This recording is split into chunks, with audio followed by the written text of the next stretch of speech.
Bonjour à tout le monde, donc Jérémy Leplat, moi je suis responsable technique pour Biogénie Europe.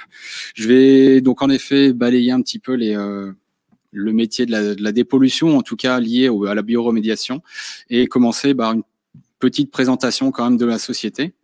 Donc Biogénie, appartient en fait à un groupe Englobe, qui est canadien d'origine.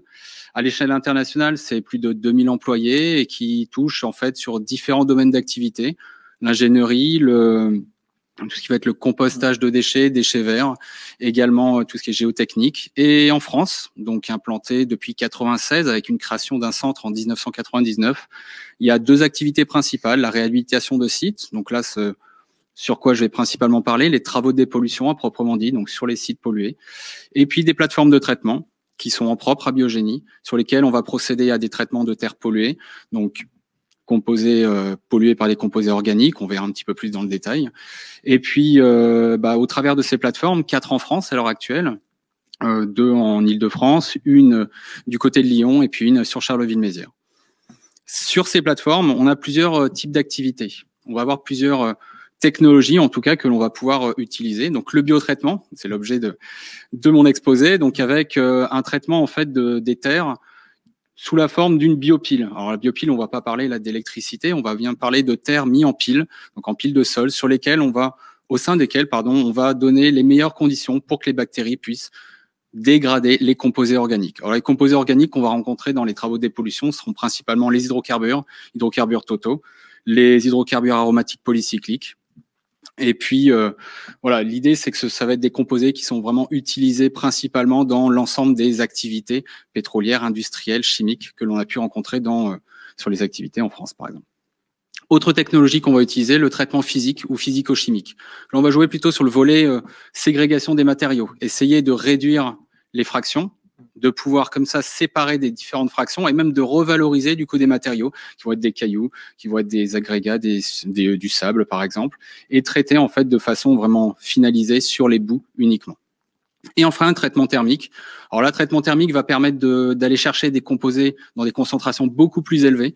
On va pouvoir ainsi traiter des concentrations très élevées, donc en hydrocarbures principalement, mais également dans d'autres composés. On va pouvoir s'ouvrir au solvant chloré, également au mercure, au PCB, des composés beaucoup plus difficiles donc à traiter de base.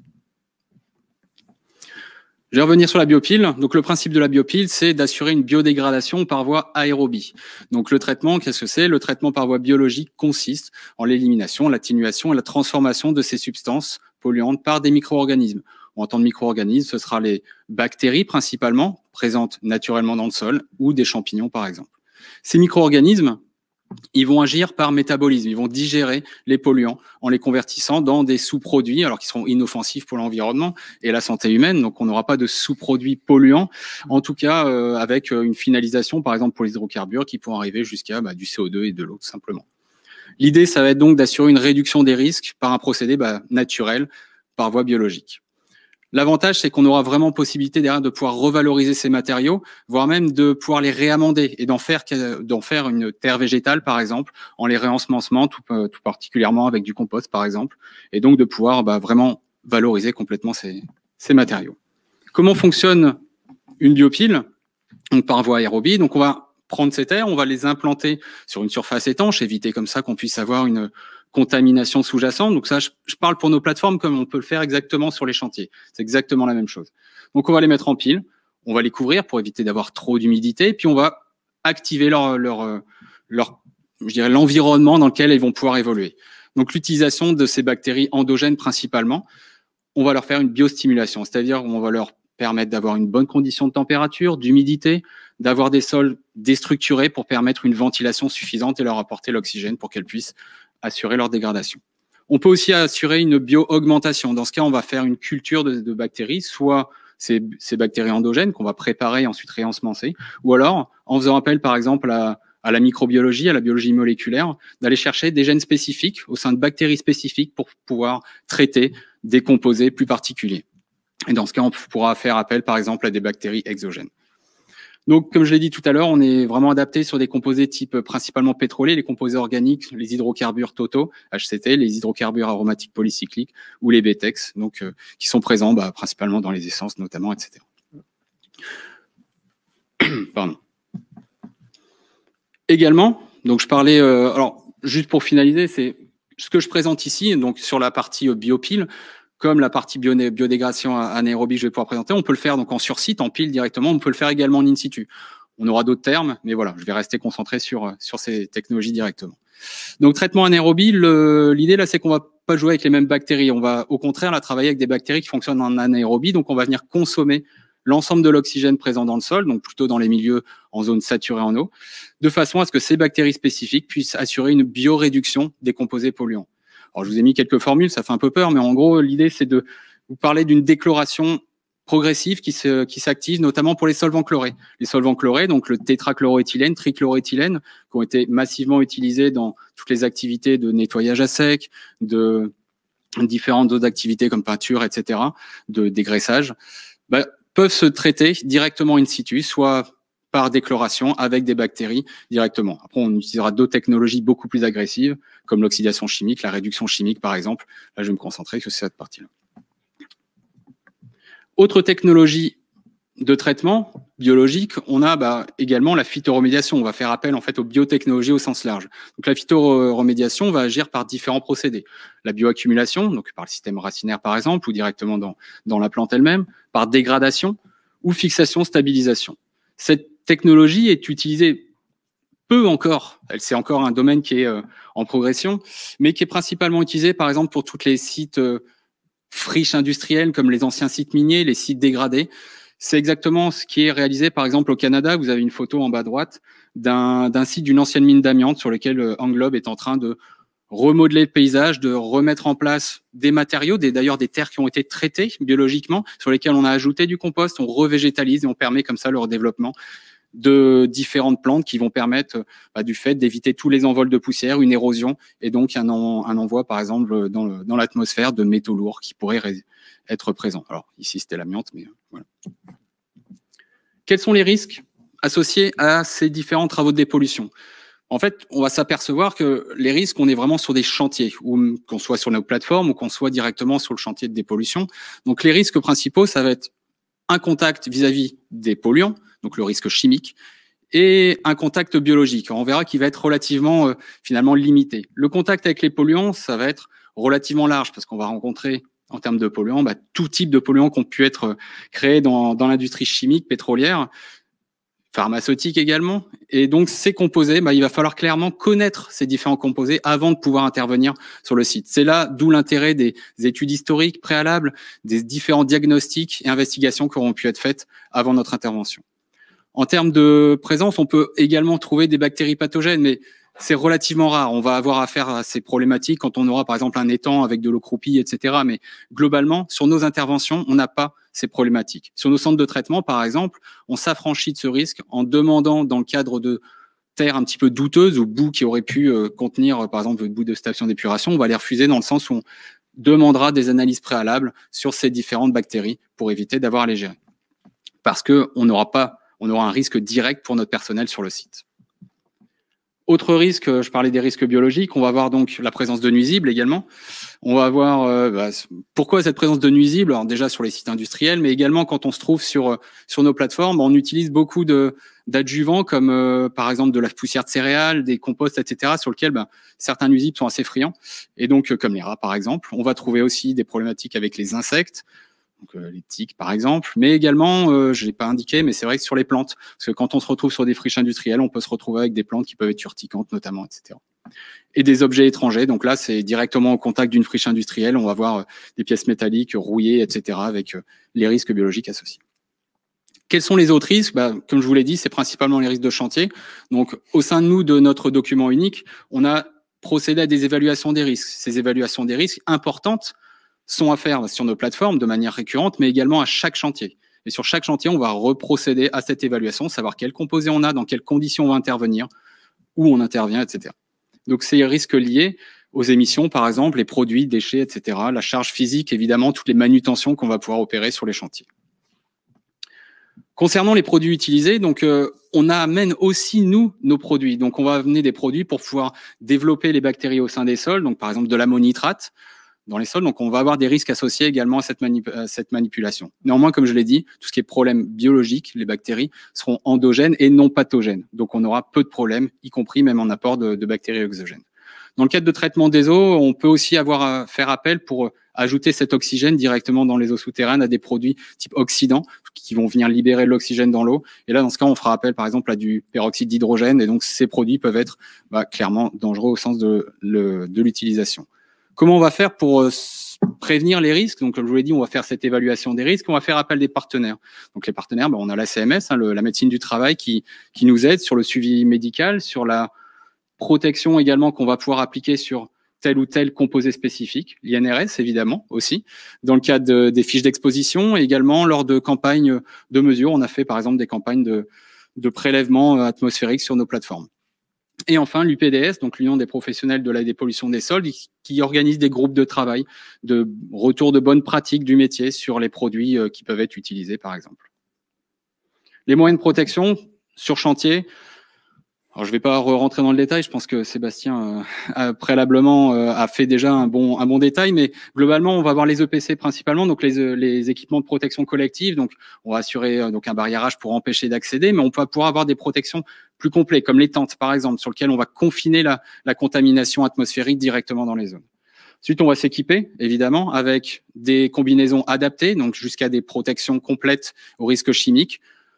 Ça va être le cas, par exemple, sur des chantiers qu'on a pu faire sur des interventions face à du mercure, donc avec une présence de produits volatiles fortement dangereux et avec du coup des équipements associés aussi en termes de masques respiratoires qui vont devoir être adaptés. On va faire donc les masques respiratoires, ça va passer du simple masque à poussière évidemment, voire masque pour se protéger du Covid actuellement quand on sera dans les zones vertes, mais sinon on va choisir vraiment des dispositifs pour pouvoir être le mieux, je dirais, pour les techniciens sur le terrain et assurer leur travail sans avoir trop de problématiques de travail, en assurant en tout cas le suivi des cartouches adaptées aux composés que l'on va pouvoir rencontrer. Des monitorings pour ça vont nous aider, donc monitoring à l'aide de photoioniseurs, donc pour mesurer des concentrations, alors certes semi-volatiles, dans l'air. On va également assurer des mesures sur des échantillons de poussière, sur des badges personnels, également des explosimètres. Enfin, on aura toute une batterie de dispositifs qui permettront d'avoir un monitoring permanent sur le site et également un suivi médical de l'ensemble du personnel. Et je vais arriver à la conclusion. Donc, tout ça pour dire donc, que les biotechnologies dans le domaine des travaux de dépollution interviennent au travers des différents processus de biodégradation, donc par voie aérobie, anaérobie, etc.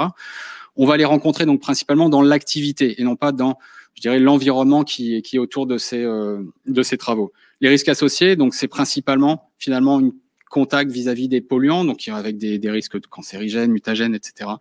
Et puis les opérations tout simplement de chantier, de terrassement, les installations de dispositifs de traitement, etc., du forage, et donc vraiment des risques liés aux opérations de chantier.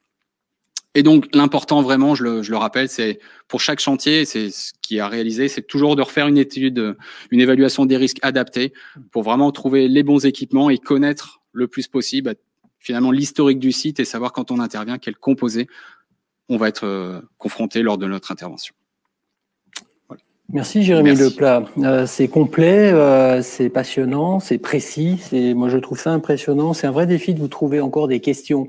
Mais bon, on a un public averti, donc il y a quand même quelques questions. Par exemple, combien de temps pour dépolluer des sols, polluer en fonction des volumes, bien sûr. C'est quoi les ordres de grandeur? Ça va être très variable. Alors c'est une question une réponse un peu facile, mais suivant les taux de contamination, les objectifs de traitement que l'on aura, l'effort que l'on aura à faire, c'est-à-dire sur la nature des sols, par exemple, on va varier de quelques mois, 3, 6 mois, jusqu'à 12 mois, 18 mois, suivant les besoins de dégradation que l'on aura apporté sur les sols. Parce qu'évidemment, il y a aussi un lien avec l'économie qui va avec ça. Complètement. Donc, le temps, exactement. Donc, c'est sûr que le ratio économique est souvent justement une grosse balance quand on intervient sur des sites industriels. On voit par exemple des sites industriels vont avoir potentiellement plus de temps pour pouvoir intervenir. Ils ont des sites sur lesquels ils continuent leur activité, donc on aura de la place pour pouvoir le faire, donc on aura le temps de dépolluer. Par contre, quand on est dans le cadre de projets immobiliers, on a tous les développements du Grand Paris ou les JO qui s'en approchent, là, clairement, le temps malheureusement est compté et donc on a souvent recours directement à un terrassement et évacuation sur nos plateformes, cela dit, plateformes de traitement par exemple, sur lesquelles on va pouvoir traiter, les revaloriser et potentiellement les réutiliser suivant les les possibilités. Et là, il n'y a pas de risque avec des pratiques où l'urgence est parfois le facteur un peu déterminant. Non, un risque, non. Il y a une traçabilité quand même qui est relativement importante. Alors, on a aussi des domaines de certification. Je ne vais pas en parler de toutes les certifications qui existent, mais on a des domaines qui permettent de justifier qu'on assure une traçabilité complète des opérations, que ce soit sur chantier ou directement lors du transport de déchets vers les filières dédiées. Comment est-ce que vous connaissez finalement les polluants qui sont dans les sols industriels? On les connaît, c'est ça ce que je disais sur la... Préalablement, en fait, on a toujours des diagnostics, des études qui sont faites. Quand nous, entreprises travaux de dépollution, on intervient. Donc, l'importance des études historiques préalables, complètes, nous permettent de pouvoir assurer justement cette préparation d'équipement. On est d'accord, c'est pas toujours le cas quand même. Et c'est ce que j'allais dire. Malheureusement, ça peut arriver qu'on passe à côté. Alors, ça peut être généralement, alors évidemment, c'est pas volontaire, mais par contre, ça peut arriver que un ancien producteur ou un exploitant ait oublié légèrement de mentionner, par exemple, certains composés qu'il ait pu utiliser sur le site et que le bureau d'études, dans sa recherche, passe à côté de ce polluant. Est-ce que les micro-organismes peuvent tout dégrader, même les métaux lourds, par exemple? Non, malheureusement, c'est pour ça ce que je disais, sur le volet vraiment biodégradation, on est plutôt axé sur des composés organiques. Les métaux, on a de grandes difficultés à pouvoir les dégrader. On peut parfois les stabiliser en assurant des combinaisons ou des réaction d'oxydo ou réduction de ces composés pour les rendre stables, en tout cas pour éviter qu'ils soient mobiles dans l'environnement. Mais généralement, malheureusement pour ces composés, on peu d'alternatives à l'enfouissement, contrairement au traitement bio, par exemple, qui permet justement de les traiter et de les revaloriser derrière. Merci pour ces précisions. Un dernier point peut-être sur la surveillance médicale des personnes, des travailleurs qui sont sur ces sites. Est-ce qu'elle est spécifique, elle est spéciale?